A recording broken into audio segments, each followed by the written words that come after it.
And we're also going to find out the latest in women's football. Gurav, talkSPORT's women's football reporter, has come in to join us to discuss a big new investment in the women's game, which seems to be fairly regular at the moment. But this one, I think, has caught a few headlines due to the person who's decided to put a bit of money into a big club, Chelsea. Yeah, it's very special. Alexis Ohanian, the husband of Serena Williams, he has a big track record of investing in women's football, actually. He's done this before with Angel City, a club who compete in the NWSL. He was one of the founding members, and they were famous for being this kind of celebrity-founded club. And he was one of the founding owners of that, and it went on to become the most valuable women's sports team in the world. They sold it to the Disney CEO not very long ago. Wow.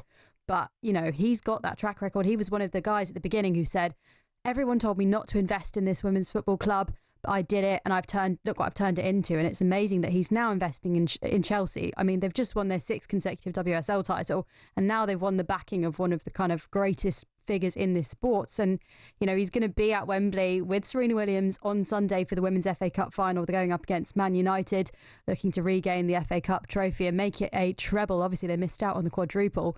But this is the kind of thing. Sonia Bompastor, manager of Chelsea, addressed this today, and she said, this could help us to win the Champions League. Obviously, they had that disappointment to Barcelona, but she says this is something that next season would maybe bring us to that one elusive trophy. Yeah, I was just going to ask that question. Is this going to really take them to the next level? And this, we could see now Chelsea literally dominate the women's WSL now. Is that, well, they already dominate the WSL, but the women's game as a whole, exactly. Further. But would that be good for women's football in Europe if Chelsea did become, I don't know, the Real Madrid, if you like? Is it one of the good things that it kind of rotates around the success? It's interesting because we talk about Chelsea being really dominant in England, and they are. They win the WSL every single year.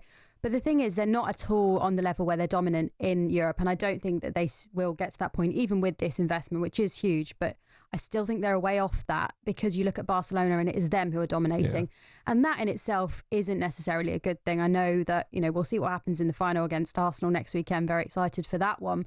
But I think Chelsea is still a way off from being one of the European elites. And it's a question for the WSL, actually. Why can't they compete with the likes of Barcelona, the likes of Lyon, even though we talk about the WSL as being one of the best leagues in the world, right? But it is interesting that this has been met with, I think, mixed reaction even from Chelsea fans. I mean, I'm an Arsenal women fan, so, you know, there's that part of me. Exactly. There's a part of me that's going, no, not someone else investing in Chelsea. But it's funny that even Chelsea fans I've heard saying over the last few days, oh no, we need other fans to invest. Chelsea, they shouldn't be doing this. It makes it all unfair. But really, isn't any investment in the WSL at this stage, while it's growing at such an important point? Yeah, it's an amazing, I think. So for Chelsea, £20 million for around 10%, which values Chelsea's women at £200 million. I don't know if they would be able to sell the club for that amount, but clearly it's what he valued on the stake that he's bought.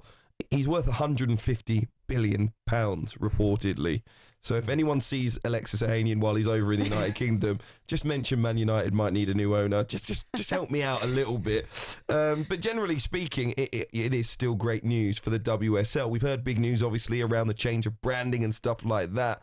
You know, this investment that goes into Chelsea, are we seeing others come forth to try and increase the level of spending at other clubs? Because we do need that. Yeah, and you know, it's so interesting that you mentioned that, because I think one of the biggest examples where we've actually seen that in the last couple of weeks is with London City Lionesses, and they're the team that have just been promoted from the Championship. Now, they are owned by a lady called Michelle Kang, huge businesswoman, of course, you know, it has done things in Europe and across the world in terms of her investment.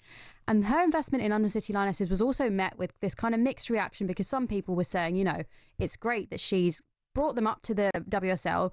They're the first team who, you know, don't have a counterpart men's team who are going to be in the WSL. They're going to spend big now, and they're going to try and buck this trend of basically teams just coming up and then going straight back down again. And I think that's great for the league, because that's going to force teams who have just kind of been coasting in the WSL to actually think, wow, there's no team who are just automatically going to go down this season, so we have to spend. And yes, you know, some people are worried that if she withdraws her investment, what will happen to the club? Will they just collapse? And yes, I know that that's a possibility, but surely at this point, we need even clubs like Arsenal and Man City and Man United, to an extent, don't seem to be investing in their women's team, because I think there's no fear that they're going to get relegated. There's no consequences, right? When you have teams like London City Lionesses coming up and saying, this is our priority, we are going to compete with the likes of Chelsea, and one day they will, I think. That's amazing for the game. Okay, Uma Gurav, thank you so much for being with us. Thank you for having me. talkSPORT's women's football reporter on the latest in the game.